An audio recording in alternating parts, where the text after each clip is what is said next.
It's time to get your news on.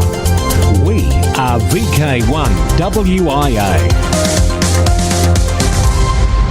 Absolutely correct. It is the WIA National News. This for week commencing March 31, 2024, in our 29th year of non-stop news. And this week, with all the latest happenings at WIA board level, Peter, VK4EA, one of your elected board members. Dennis, VK4AE, contest manager of the WIA John Moyle Field Day, reminds us 7th of April is the final date logs will be accepted, and please use the correct logging program. But wait, there's much, much more in this edition of news from the Wireless Institute of Australia. So let's buckle up and sally forth with this week's WIA National News. I'm Editor Graham, VK4BB. Australia's ham radio news station. We are VK1WIA. G'day, this is Peter, VK4EA, speaking on behalf of the WIA Board of Directors. We are pleased to announce registrations for the WIA AGM 2024 are now open. The WIA website has a front page item directing visitors to the AGM 2024 registration page. The Bundaberg Amateur Radio Club has done an awesome job with organising an event Field Weekend, which starts on Saturday, 4th of May 2024. And with apologies, I can't help myself. May the 4th be with you. Check out the BARC website for the full program. A few members of the board will be attending in person, and we look forward to catching up with everybody over the weekend. The board is looking for an IT manager and digital manager to help us modernise our IT platforms and increase our digital footprint. The role descriptions are in the latest AI magazine. If you think you can help us out or have any questions about the roles, please get in touch using my WA email address, vk4ea@wia.org.au. So cheers for now. This has been Peter, VK4EA, on behalf of the WIA Board of Directors. We are VK1WIA. Now, international news with VK2LAW Jason. Hello. This year, International Marconi Day, IMD, is on April 27. Italian inventor and electrical engineer Guglielmo Giovanni Maria Marconi, to give him his full name, was born on April 25, 1874, and is credited for inventing the radio telegraph system, creating Marconi's law, and sending the first wireless transmission over the open sea. IMD was created to honour Marconi and is hosted annually by the Cornish Radio Amateur Club, Golf X-Ray 4 Charlie Romeo Charlie. The purpose of the day is for amateur radio enthusiasts around the world to contact historic Marconi sites using communication techniques similar to those that he would have used. The 24-hour event will operate from 0000 UTC to 23:59 UTC, but registration is required. Participants can register at Golf X-Ray 4 Charlie Romeo Charlie's registration webpage. Australia and the world, watch this space. The gongs just keep on coming. A couple of WIA National News broadcasts back, we announced how VK5 Delta Golf had been ranked in the top 50 rovers in the Gridmaster map rankings. Now further, Dave VK5 Delta Golf is now number 3 in the world for grids activated on MEO, i.e. Green Cube IO117. The first two place getters have done most of their operating maritime mobile. They work on ocean-going ships. VK5DGs is land only. Would seem our VK5 friend is a weapon to be aware of internationally when it comes to operating satellites portable. News from Washington, the FCC is looking into whether any security threats are being created by US mobile phones having access to satellites that are operated by adversarial foreign countries. Only access to the Galileo GNSS system in Europe has been approved. However, as early as 2018, FCC Chair Jessica Rosenworcel had expressed concern that chips in the US phones make them capable of operating with other nations' global navigation satellites. Hence the agency's concern. In another move, the FCC is not playing around when it comes to selling illegal signal jammers. The agency just went public with an investigation into Amazon and other major retailers for allegedly pushing these dodgy devices that could block your mobile phone signal, GPS and more. Typically advertised as drone deterrents or privacy tools, these nefarious gadgets are specifically designed to block radio frequencies. This has serious ramifications, cutting off cellular devices and GPS units and impacting emergency communication channels. So now maybe not your phone is blocked, but the sellers will be blocked. Jarvis Island, remember the call, November 5 Juliet. US Fish and Wildlife Services have granted a ham radio team permission to land on Jarvis Island for a 13-day de-expedition, starting around August the 1st, 2024. The date may change due to weather. 6 RIB stations on the island, including a 160-metre station. 160 metres will be very challenging, but the transmission antenna will be a 45-foot tall vertical without top loading. Wires can hurt birds. While this is a compromise antenna, it will be standing in salt water at most tides and should put out a decent signal. They also will have a 6-metre station with a 6-element Yagi. The on-island team will be augmented by 25 remote operators from Asia, Europe and North America, running CW and FT8. FT8 operations will use the Foxhound mode. Oh, and the important fact, call sign is November 5 Juliet, that is N5J. Jarvis Island was last on air way back in 1990. So good luck to George, Alpha Alpha 7 Juliet Victor, and Don November 1 Delta Golf, permit holders for this, the Jarvis Island NWR 2024 D-Expedition. Does radio have more of a potty mouth than ever?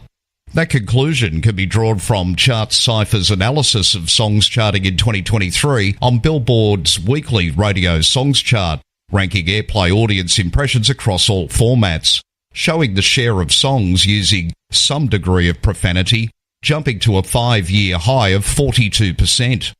Maybe not amateur radio, but Radio We and even a number of grandkids here has changed, and not necessarily for the better. In the past, if you released a song to radio with words the FCC, or in our case the ACMA, or even a soccer mum would feel uncomfortable with, you were DOA.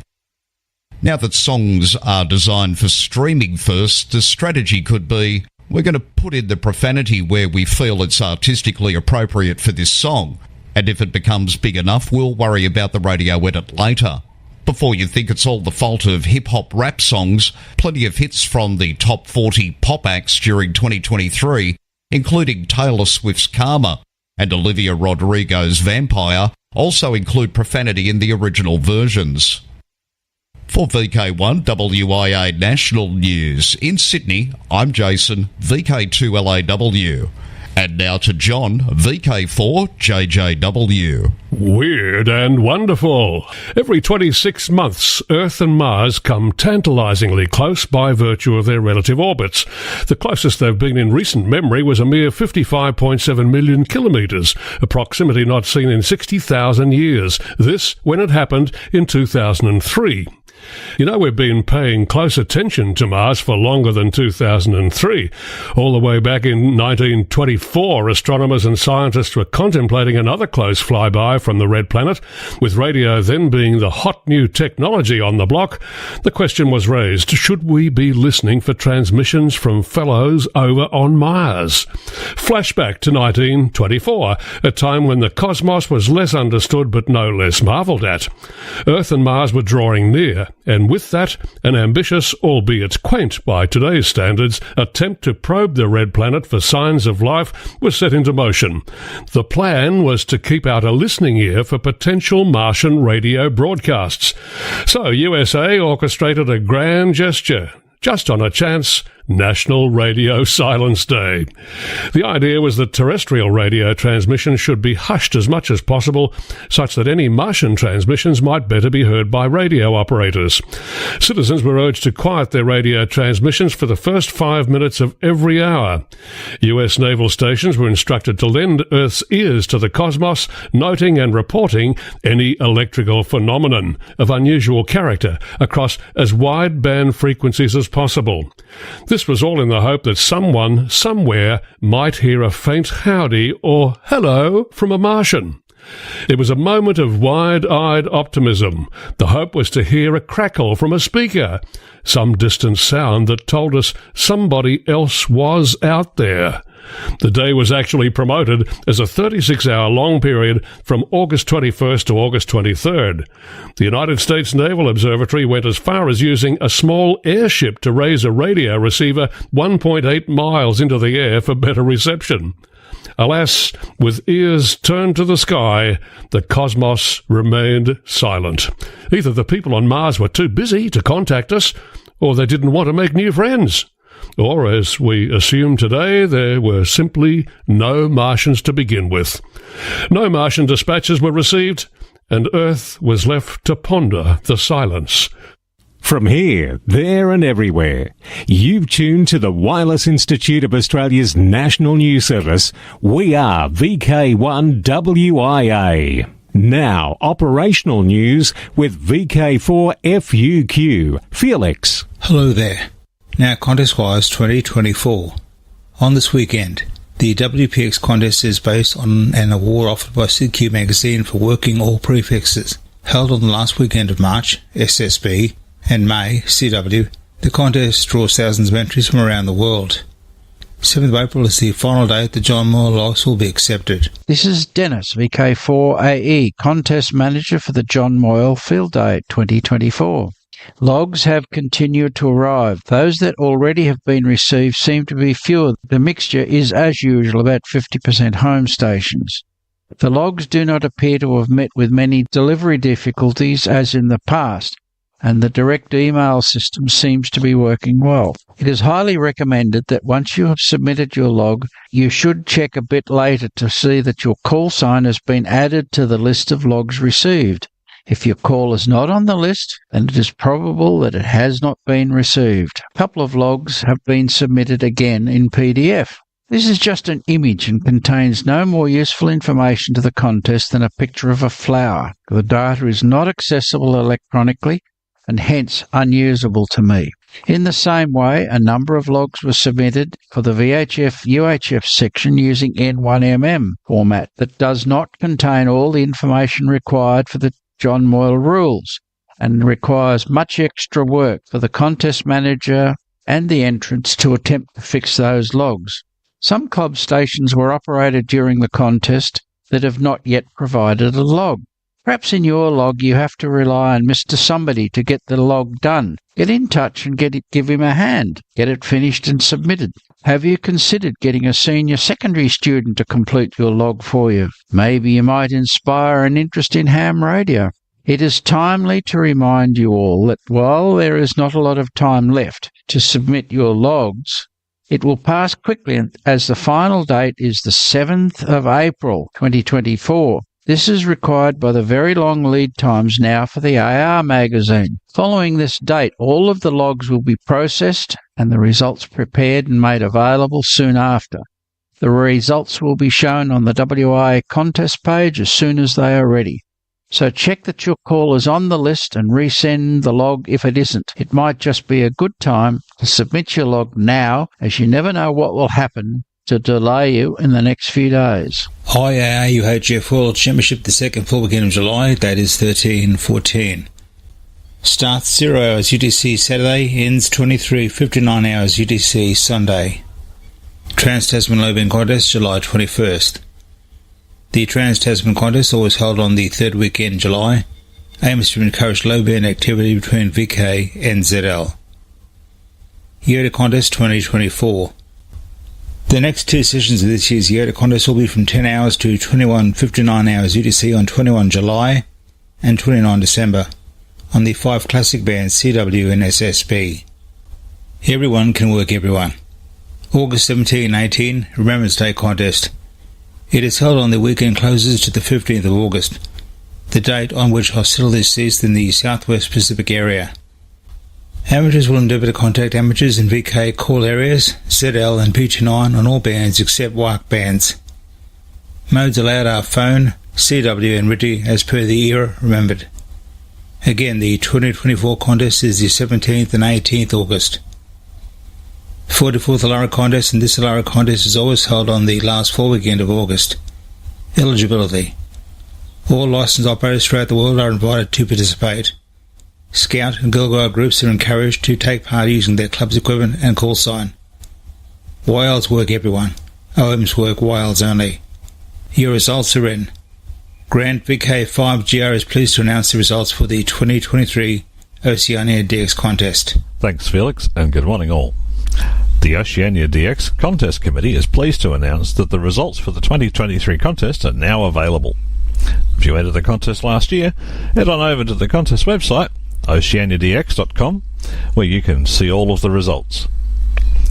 It was another excellent event last year, with many records tumbling thanks to some of the best solar conditions we've seen in a long time.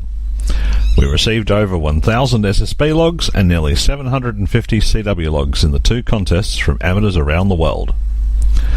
For Australian amateurs, some of the highlights included the Geelong Amateur Radio Club once again winning the Australia Club plaque, VK3GF winning the Oceania CW Newcomer plaque, VK7 Charlie winning the Florence Mackenzie or Mrs. Mac Award, and VK2BJ winning the Oceania CW Single Operator All Band Low Power Award.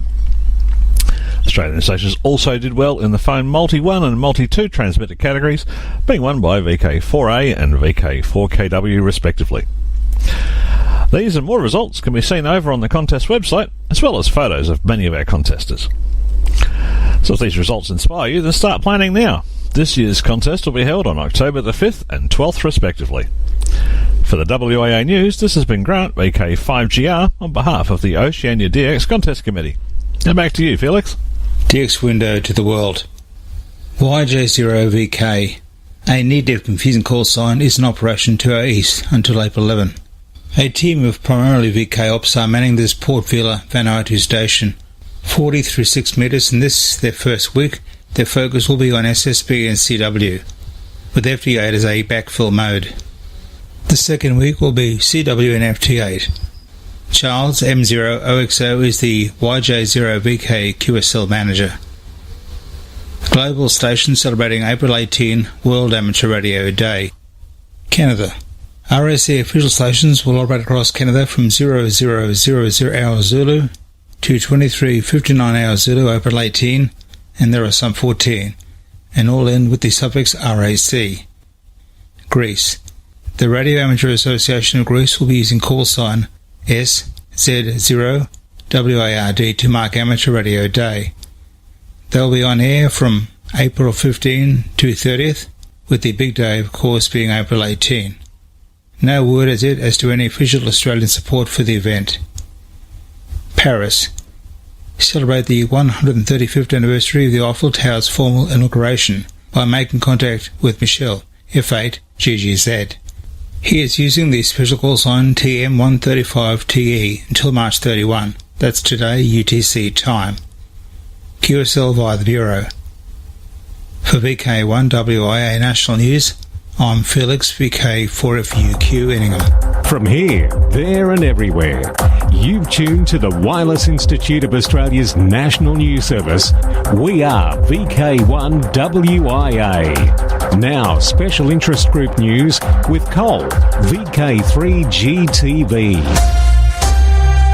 Hello, welcome to the Easter edition of Worldwide Special Interest Group News. First up, it's Summits on the Air, Worldwide Flora and Fauna Program, Parks on the Air, and other adventure groups. Park Prefix Update. In an effort to reorganise the Parks on the Air database in a way that meets ISO standards, POTA has begun rolling out changes to the way park entities are prefixed in many countries. Australia does not seem to be impacted, but from a political perspective, the prefix change has resulted in China choosing to no longer participate in the POTA program due to the newer standard recognising Hong Kong, Macau and Taiwan as top-level entities.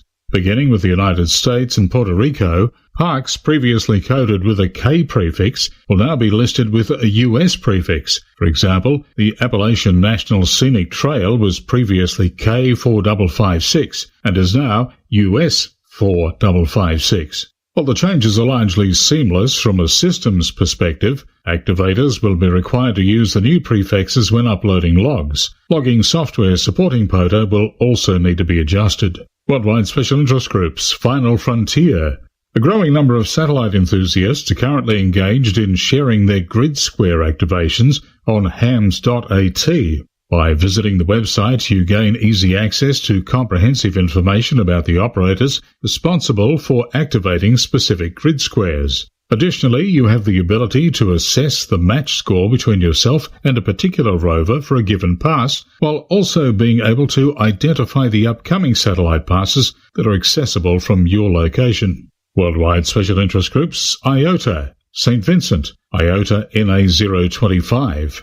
J8NKI is active from Benquay Island, IOTA NA025 until April the 1st on the HF bands. QSL route for J8NKI is via home call W1DED. Denmark, IOTA EU125. 5P5K, Stefan is active as 5P5K from Romo Island, IOTA EU125 until May the 6th. Activity will be on 80 to 6 metres using SSB and various digital modes. QSL 5B5K via Stefan's home call, which is DL7 AOS.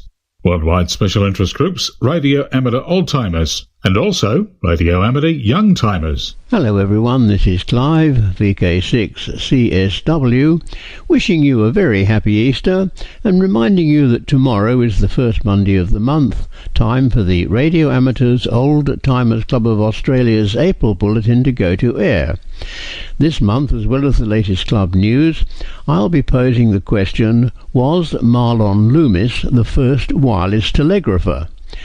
After which Bill, VK3BR, tells us about some new medical techniques and the use of radio waves, followed by a discussion of QRM way back in 1903.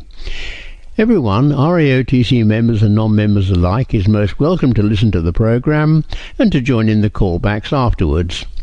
Full details of all transmissions, times, frequencies and modes can be found on the RAOTC website at www.raotc.org.au or just search for RAOTC broadcasts.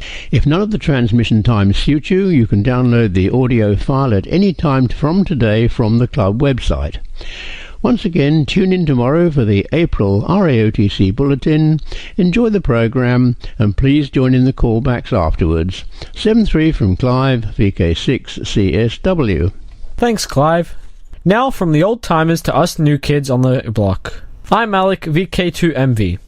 I am wondering if any young VK hams are Daytona bound this year. On Saturday, May 18th, a special feature of 2024 ARRL National Convention, known as Hamvention, will be a youth rally. The youth rally is for us students who are 11 to 21 years of age. While Hamvention offers free tickets for youth aged 12 through 18, advanced registration for the youth rally is recommended if you are lucky enough to be in the USA at the time. The Youth Rally registration fee is $20 and includes a t-shirt, badge, lanyard, and reusable tote bag. Youth Rally participants will enjoy a full day of activities, discovery, sharing, and all filled with fun. Rally Day begins with the annual Dayton Youth Forum, open to all Hamvention attendees. It will be moderated by well-known amateur radio educator Carol Perry, WB2MGP. The forum includes presentations from young hams covering a variety of amateur radio activities, topics, and technology. And a little closer to home, I will be at our own Aussievention at WIA AGM in Bundaberg on 4th and 5th of May. Maybe I will see you VK Yodas there too. For VK1 WIA National News, I'm Alec, VK2MV in Sydney. Now back to you, Cole. Thanks, Alec and Clive. Next up, Worldwide Special Interest Group's Rescue Radio. The Radio Society of Sri Lanka has been chosen to host the CNET 2024 convention in September. CNET, the Southeast Asia Amateur Radio Network, was created in 1964 on 20 metres to provide a means of emergency communication and to bring ham radio operators together in fellowship through daily on-air communication at 1200 UTC. Most of the amateurs participating reside in the region, but check-ins take place from around the world. CNET's first convention was held in 1971 in Malaysia. Subsequent conventions have taken place in Australia, Thailand, China, Brunei, India, Singapore and other locales throughout Southeast Asia. Amateur radio will again be represented at the 2024 National Hurricane Conference, which will be held this year in Orlando, Florida. The National Hurricane Conference is the USA's forum for education and professional training in hurricane and disaster preparedness. With an average of 2,500 attendees from around the country, the conference covers all major aspects of hurricane preparedness, response and recovery. Worldwide special interest groups, video, ATV, slow scan TV and other forms such as YouTube. Peter, VK3BFG, is your WIA ATV representative. And if you're not watching VK1WIA National News each week, well, you should be. Bevan, VK5BD, produces the video version of the news broadcast each and every week and uploads it to his YouTube channel. You can find the link on our news webpage at wia.org.au or just search YouTube for VK5BD. Ham TV and the International Space Station. The Ham TV system is back on the ISS. Although it's not expected that the Ham TV equipment will be activated for at least a few weeks, the British Amateur Television Club has created a new wiki page which gives a lot of information on how to receive, decode and display the DATV signals from the ISS. There's also a discussion channel available on the site. And that's the segment for this week. If you're travelling over Easter, please take extra care on the roads. I'm Cole, VK3GTV. It's a date, it's 2024. Remember, clubs are welcome to email text with audio for this section. Details of all WIA-affiliated clubs and societies can be found on the WIA website, including email addresses and website links. Now, we only give details as supplied by club officials. We don't take them off other websites around the place. Far too often we've found they are incorrect. But let's get down to business. And with that very special Women's Day edition for Redfest, it's to Robert. Greetings from the Redcliffe and Districts Radio Club VK4RC. Robert Thompson, VK4TFN here. Redfest has arrived. 9 a.m. next Saturday, 6th of April, at St Michael's College, Abbey Place, Caboolture. Redfest is definitely the place to be in southeast Queensland next Saturday, with 40 tables of sellers showcasing a range of pre-loved and brand new goodies for the avid ham. You won't leave disappointed. You won't have to look hard to find things like a couple of fully functional FL2100 amps and 2 Yaesu MP1000s operational but needing TLC.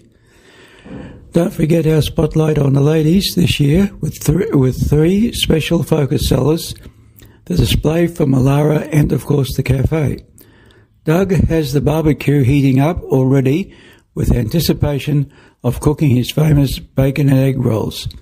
The Brisbane VHF group will be doing those tech talks demonstrating the all-new ICOM IC905 and explaining the mysteries of microwave propagation. There will be half-hourly lucky door prizes, minor raffle draw prizes, and the major prize of the ICOM ID 5100A. Tickets are only $5, available on the day. The fine food is available from 8 a.m. and the sales start at 9 a.m. Entry is only $5. Check out the club website for more details, www.redcliffradioclub.org.au. See you Saturday, the 6th of April at Redfest 2024. Thanks, Robert. Now, the WIA AGM May 4 and 5 in Bundaberg. 2 full days of fun and activity and lots of speakers. VK2 and 4, Parkfest 4 and 5 of May, Bundaberg and Dorrigo. VK3, May 11, Moorabbin District Amateur Radio Club's Hamfest. Right across VK, it's National Volunteer Week, Monday 20 to Sunday 26. VK5, the Australian Fox Hunting Championships at Mount Gambier, June 8 and 9. The Gold Coast Hamfest happens October 31 somewhere on the Gold Coast. And in VK5, Amateur Radio Experimenters Group Radio and Electronic Sale. When? Saturday, October 26. In VK7, it's the Tasmanian Ham Conference, November 2 and 3. And in VK3, Spark Rosebud Radio Fest, November 17. Now, until next we meet, This is Graham, VK4 Baker, wishing you all a happy, holy and safe Easter. Walk softly. From Australia, this has been the Wireless Institute of Australia with the weekly news service.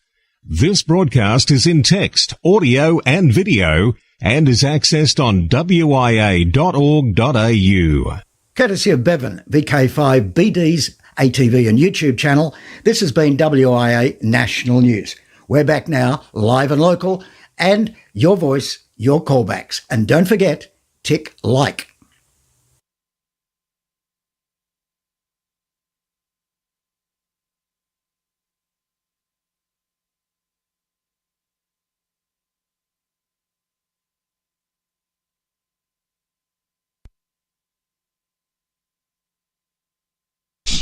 This is VK3OTN, the official station of the Radio Amateurs Old Timers Club of Australia, with this month's news and information bulletin for members and friends of the club for April 2024. I am Andrew, a VK3 Charlie Alpha Hotel. Details on when to hear the news and information bulletins are available at the club's website, www.raotc.org.au.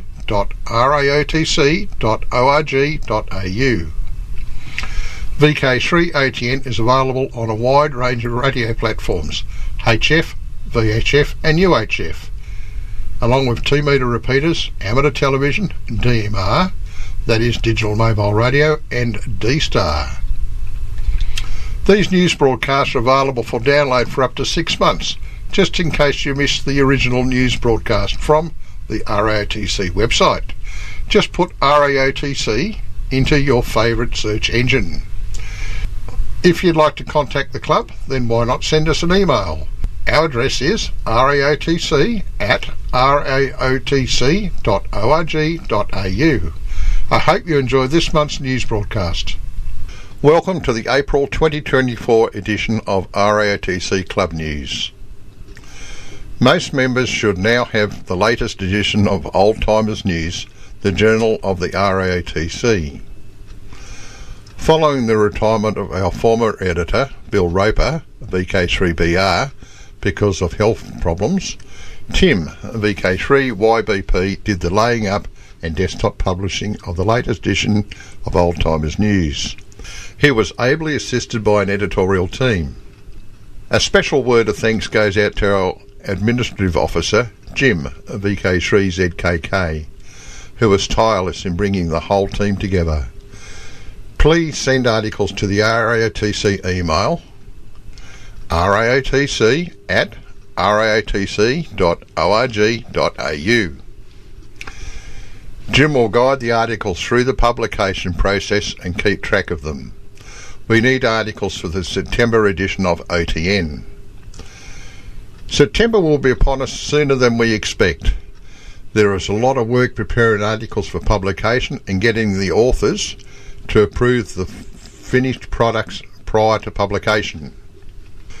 The RAOTC committee met on March 7 via a Zoom teleconference with members spread all across Australia, and it was good to see so many faces. Mike Alsop, a VK8MA from Catherine, attended and accepted a position on committee. He was co-opted to the committee. If he likes us, he will present himself for election at the September 2024 Annual General Meeting. Some listeners will recall that Mike has been experimenting with transmitting the broadcast on 10 metres with remarkably good results. Meanwhile, here in Melbourne, David, VK3AWX, now transmits the broadcast on 20 metres. Hopefully both of these arrangements will be on an ongoing basis. March Melbourne Luncheon. The luncheon was held at the Caulfield RSL on Thursday the 21st of March. The guest speaker was RAOTC Secretary, Treasurer and Membership Officer Mike Good, VK3BDL. Mike enlightened those attending about operating ham radio when travelling overseas.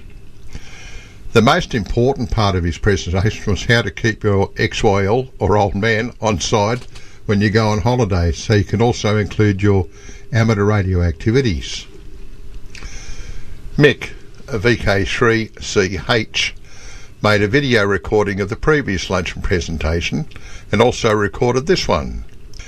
It is now on YouTube for those who are unable to attend to enjoy. The link is on the club's website and is easy to find. It was pleasing to see quite a few guests. One thing to make a note of is that if you're booking for guests, kindly let us know their names at the time of paying. This will enable us to make some name tags for them. Please send details to the RAOTC email at raotc@raotc.org.au. This time the people attended didn't hurry away and stayed to chat. Many members like to catch up with other amateurs and their guests twice a year at our luncheons. There was probably around 15 or so people remaining when I left at around 15:30. 3 committee members did an experimental test after the luncheon using Zoom teleconferencing and the equipment and facilities at the Caulfield RSL. The tests were quite successful. They were to make preparation for holding a hybrid Zoom and live AGM at the September luncheon. The hybrid meeting will enable members from all over Australia to attend the next AGM and to see the members who are attending the AGM in person on their computer screens. Members are invited to pencil September 19 in their diary for the September Melbourne luncheon and AGM. It's anticipated a short AGM will be held just prior to the luncheon. You will need to register to receive the Zoom login details. They won't be published in ATN or on the website to ensure that only members join the meeting. Stand by for further details. Class licensing. The last time I spoke, I mentioned the countdown to the introduction of the class licence. Well, February 19 came and went, and the ionosphere still seems to be propagating. I took up the offer from the ACMA to apply for a refund of part of my licence fees, and I sent off an email as instructed. ACMA wrote back and invited me to submit a form to receive the refund of around $42 via electronic funds transfer, which I promptly attended to. I filled out the form, printed it, signed it, scanned it back in and emailed it back to them. On March 5, a cheque for the amount was received via Australia Post. Not too sure what the EFT form was all about.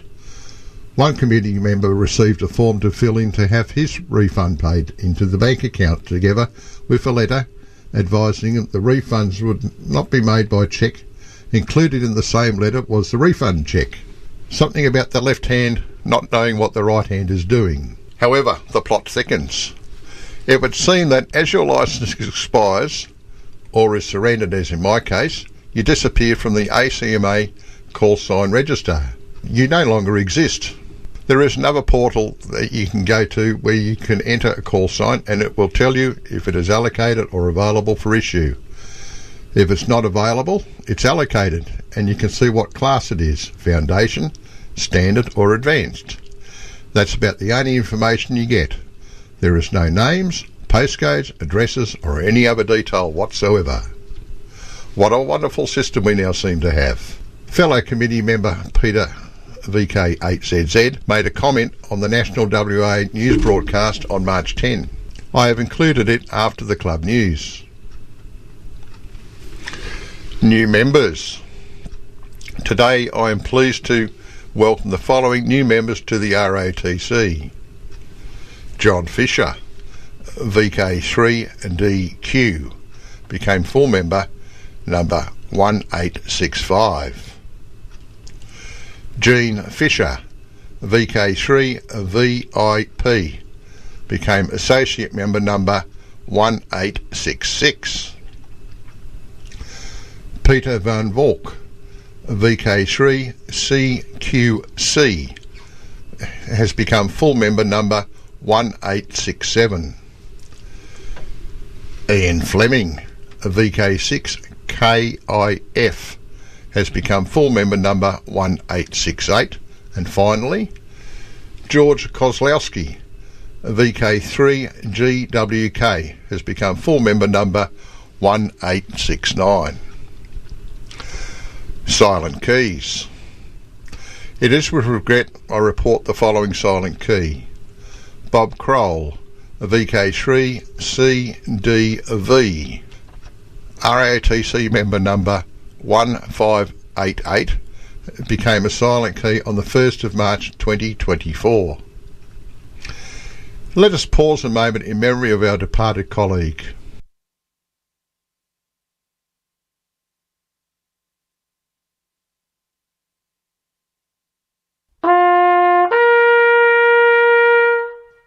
Members are reminded that the very latest club news is available via the RATC website.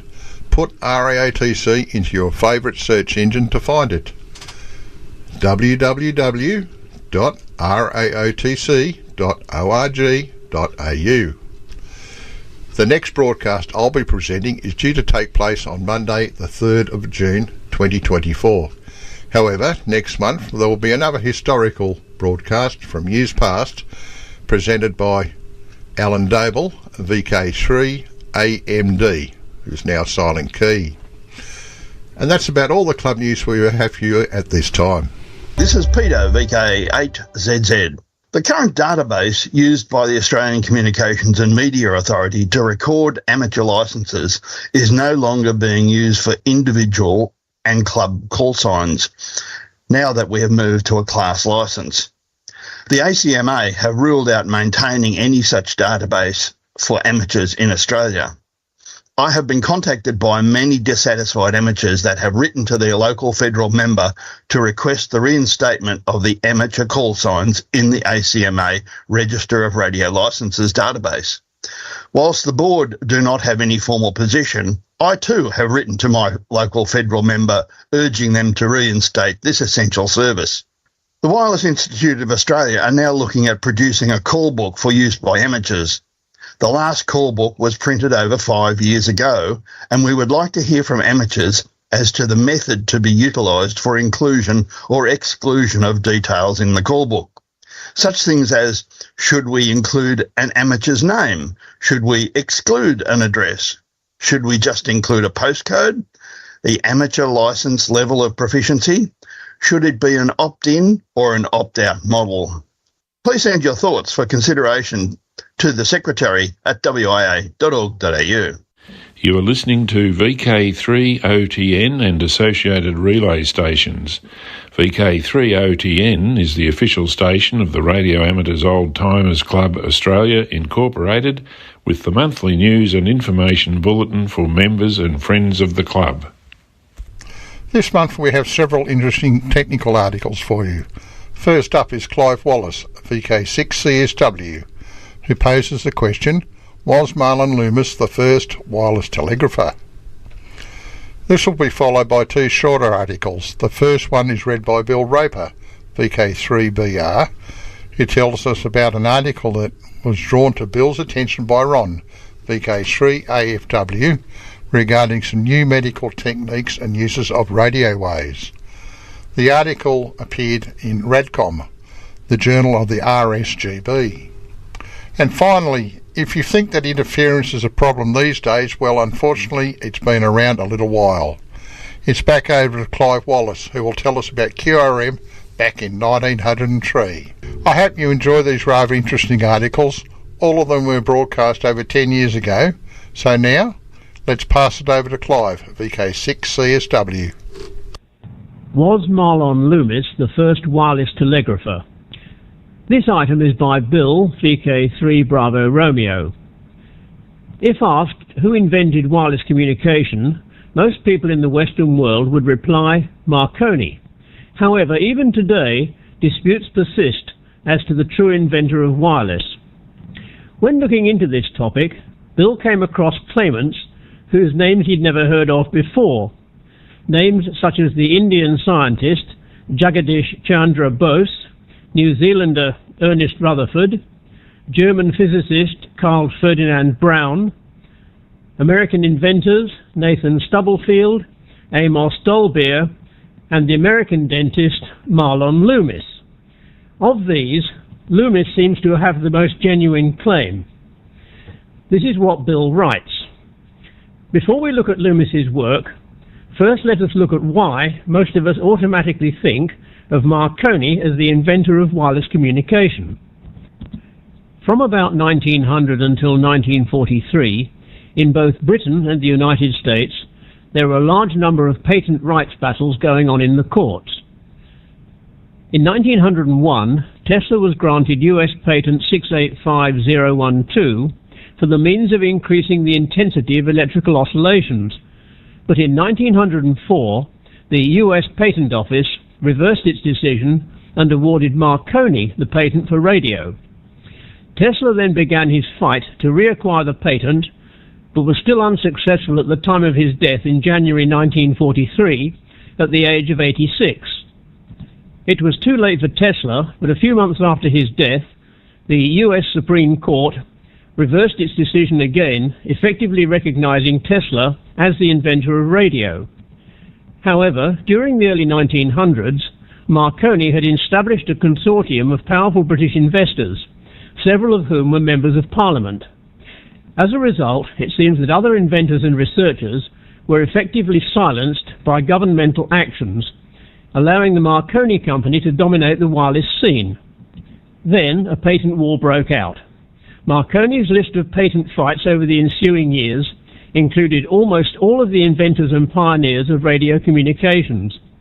People like De Forest, Fleming, and others were in an almost constant fight with Marconi and his company. From what Bill can gather, the British government didn't want to aid those fighting these lengthy patent battles against the British-based Marconi Company. Therefore, they insisted that Marconi was the inventor of radio, and this unfortunate misconception seems to have stuck over the years despite later events. As with almost any event in history, the invention of a process is seldom attributable to any one person. Even though Marconi played an important role in the development of wireless, so did many others. So who was the first person to invent radio?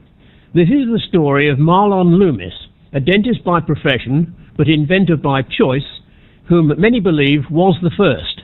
After all, his patent was issued before Marconi was even born.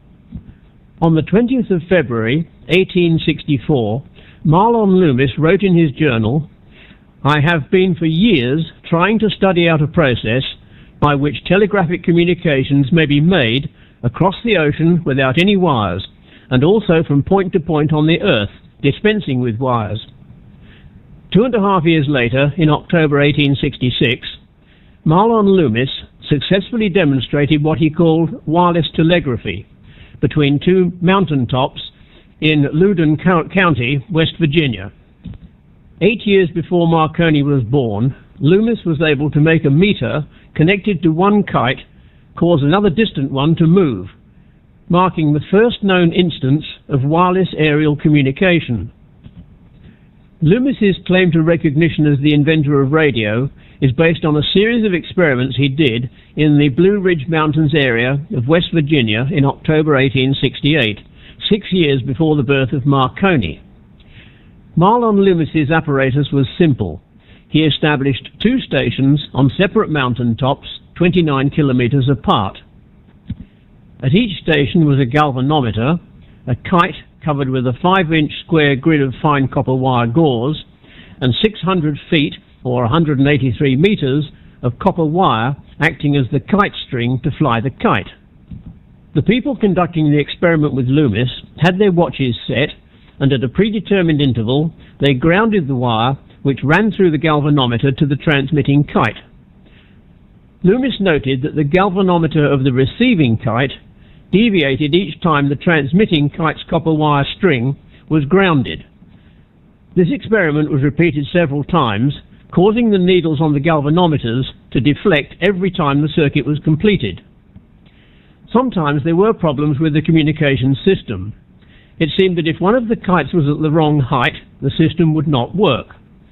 This led Loomis to believe that there were different areas in the atmosphere, and, depending upon which area you were in, this would control whether the communication would work or not. There were even days when the system just would not work at all. However, among the witnesses to his initial experiment were Senator Pomeroy of Kansas and Congressman Bingham of Ohio, both of whom became supporters of Loomis in his attempt to get federal money to establish his discovery commercially. The commercial possibilities of this discovery were immediately apparent, but Loomis quickly understood that if he wanted to make longer distance transmissions without increasing the size of the kites and their copper gauze grids, it would be necessary to develop a more sensitive detector than the galvanometer. Nevertheless, Loomis successfully repeated the experiment in 1868, this time demonstrating his system of wireless communication to a group of congressmen and eminent scientists. His work became a matter of controversy in Congress when the senator from Massachusetts introduced a bill in 1869 to appropriate $50,000 to support Loomis's work. For 2 years, the bill was tied up in committee, possibly because of opposition from existing telegraph corporations who didn't like the idea of this type of competition. In 1870, in experiments funded by the US Navy, Loomis successfully transmitted telegraphic signals between two ships 3.2 kilometers apart on Chesapeake Bay. On the 20th and 21st of May, 1872, a lengthy discussion of the Loomis bill took place in the House of Congress. The issue of appropriations had been removed, and only the issue of incorporation remained.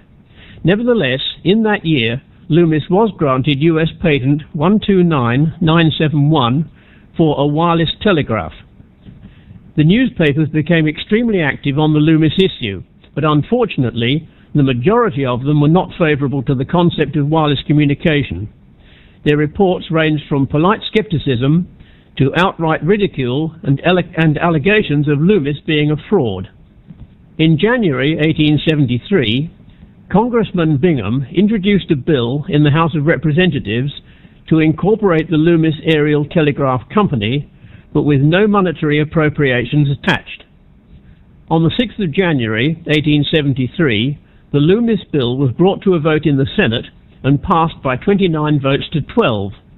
5 days later, the bill was signed into law by President Grant, thus incorporating the Loomis Aerial Telegraph Company. But without the $50,000 appropriation, Loomis was unable to commercially develop his system of communication. There are those today who still claim that the refusal by Congress to provide the necessary funding kept Loomis from developing a wireless communication system 2 decades before Marconi. During the later years of his life, Loomis, who incidentally invented false teeth, returned to dentistry apparently only in order to get some more capital to further his electrical and communications experiments. It's claimed that in the late 1870s he succeeded over a distance of 32 kilometers. In this experiment, he erected steel masts on top of wooden towers and reportedly maintained fairly reliable communications for periods of months at a time. The actions of Marlon Loomis did not catch the attention of the world, as did the experiments and successes of those that followed.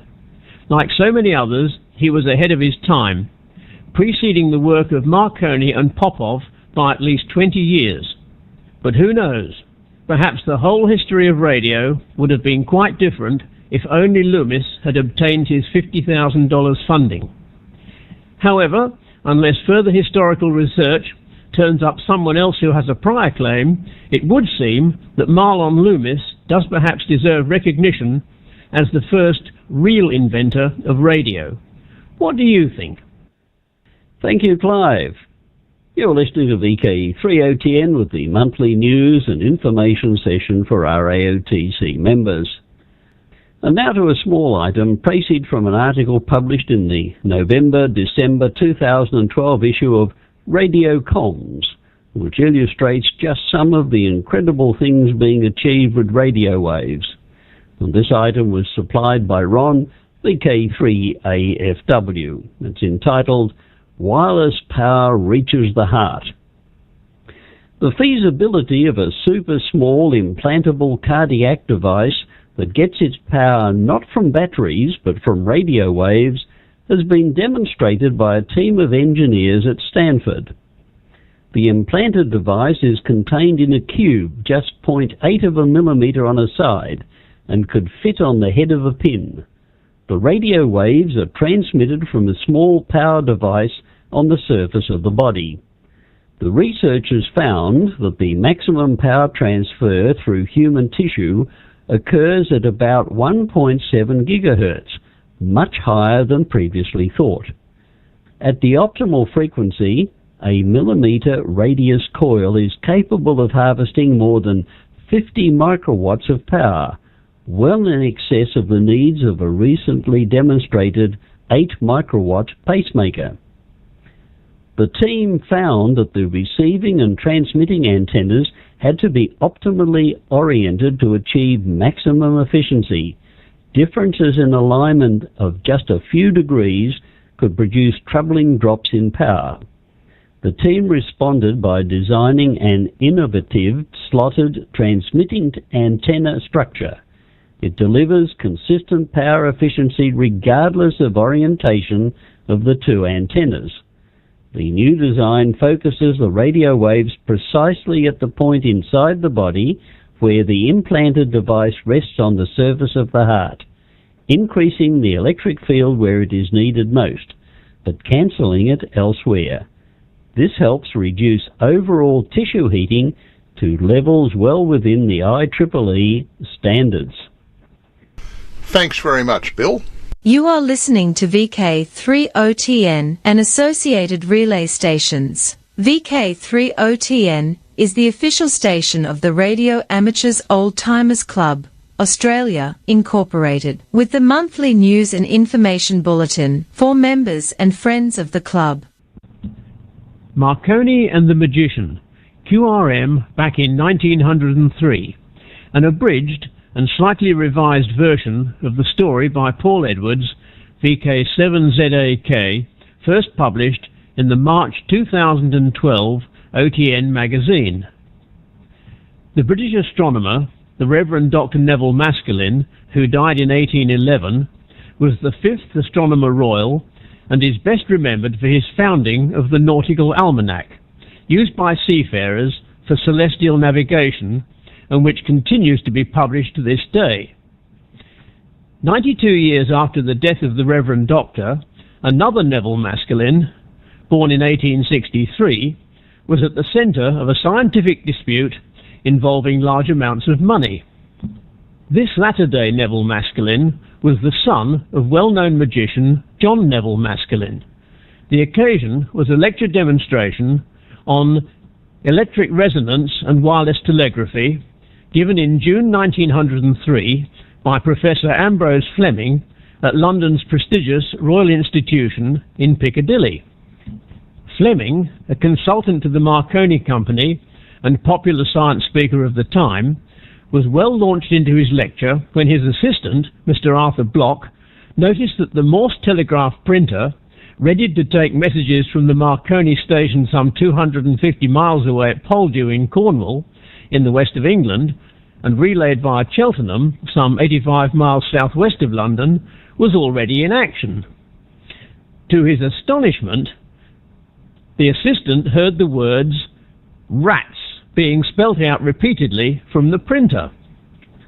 While Fleming, who was hard of hearing and oblivious to this derogatory comment arriving via the mysterious ether, continued his lecture, his assistant was treated to a longer message. There was a young fellow from Italy who diddled the public quite prettily. This was followed by quotations from Shakespeare, all recorded on the paper tape, continuing to spill out from the printer. Fleming's lecture demonstration, intended to address concerns about the security from eavesdropping and the freedom from crosstalk of the Marconi system, was judged a success by the daily press. However, when Fleming was informed of the interference several days later, he was not amused. He rather huffily wrote to the Times newspaper, deploring these monkeyish pranks and scientific hooliganisms, terms which his students at University College London were quick to repeat when out of Fleming's earshot. Fleming angrily requested information from readers regarding the identity of the perpetrators of this outrage against the traditions of the Royal Institution. The information was not long in coming. During the lecture, Fleming's assistant had noticed the amused face of Dr. Manders, an associate of inventor and magician Neville Maskelyne, a fierce critic and public detractor of Marconi. In a letter to the Times, published a fortnight later, Maskelyne proudly accepted responsibility. Maskelyne wrote, "We have been led to believe that Marconi messages are proof against interference. The recent so-called Marconi triumphs have been all in that direction. Professor Fleming himself has vouched for the reliability and efficiency of the Marconi syntony. The object of his lecture was to demonstrate this, so no one can complain if we proceed to put those statements to the test."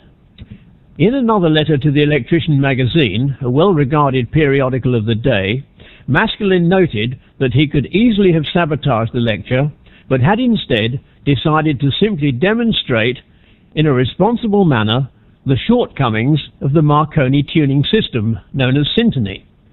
Fleming's pompous response had played right into his hands. Maskelyne's broadband spark gap transmitter was, in fact, located in the nearby Egyptian Hall, a West End theatre owned by his father and used by both of them for performances of magic. In the public discussion of the Marconi wireless system following the Fleming lecture, Maskelyne admitted to eavesdropping on the Poldhu Thunder Factory transmissions using a Maskelyne receiver of his own design. He had discovered that the 37 kilowatt or 50 horsepower Poldhu station managed to transmit at only 2.5 words per minute. He scornfully pointed out that had the same power been applied to a motor car, the messages would have arrived at the Cheltenham relay station just as quickly by road. Despite Fleming's repeated attempts to discredit him, Maskelyne clearly won the battle that was waged in the technical and popular press. Fleming lost his job with Marconi's, but was reinstated 2 years later following his invention of the thermionic diode.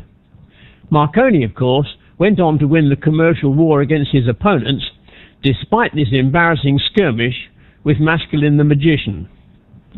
It is unclear if Neville Maskelyne, gifted magician, inventor and radio pioneer, was related to the Astronomer Royal's family, the Maskelynes of Purton in Wiltshire, but he was the first person to demonstrate the detonating of explosives by radio and of radio communication from balloons, achieving a distance of 10 miles between balloon and ground station in 1900. Paul, VK7ZAS, the author of this article, admits to a personal interest in the Maskelynes. He is a first cousin, 6 generations removed, of Dr. Neville Maskelyne, the 5th Astronomer Royal. Thanks very much, Clive. You are listening to VK3OTN and associated relay stations. VK3OTN is the official station of the Radio Amateurs Old Timers Club, Australia Incorporated, with the monthly news and information bulletin for members and friends of the club. Perth Luncheons. The popular and well-attended monthly luncheons for RATC members and friends in and around the Perth area are held on the second Tuesday of each month. The VK6 RATC group have a new venue, the Woodbridge Hotel, East Guildford. Reports indicate the hospitality to be excellent. The Perth group meet at 11:30 a.m. for lunch at 12 midday. This is not a buffet meal, but excellent food in both pensioner and standard portions are available. We would like to place orders at 12 midday, so please don't be late. This information is courtesy of Phil, VK6ZKO, whose contact details can be found on the club's website. In keeping with tradition, we'll finish this broadcast with a short, humorous story. So here's a short story this month. A mother and a son were waiting at a bus stop. Mum says to son, "When the bus driver asks how old you are, tell him that you're 6, not 7. We'll save 10 cents that way." You know, they got on the bus, and the driver asks, "How old are you, son?" Little boy says, "I'm 6, sir." The driver asks, "And when will you be 7? The child answers, "As soon as I get off this bus." That's all we have for you this month, and we hope you found something of interest. Thanks for being with us, and we hope you will join in the callbacks, where callbacks are taken.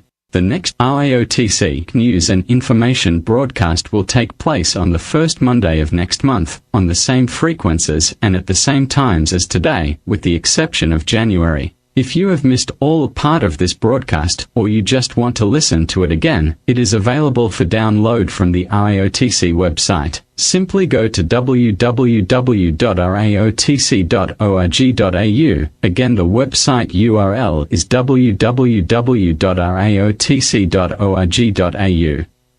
On the right-hand side is the main menu. Click on VK3OTN Broadcasts and you will be able to see the various times and frequencies of the VK3OTN transmissions by all of our volunteers, provided of course a volunteer is available. Down towards the bottom of the page is the current and previous 5 broadcasts for you to listen to. Sometimes the relay station is an automated broadcast, for example, a repeater, when no operator is available to take callbacks. Other times the volunteer operator suffers from very heavy local queue iron and callbacks are not always possible. Many operators need a small amount of time to switch from playing a recorded file to using a microphone. Please be mindful of this. This is VK3OTN signing clear from today's news and information session. 73 from the RAOTC broadcast team.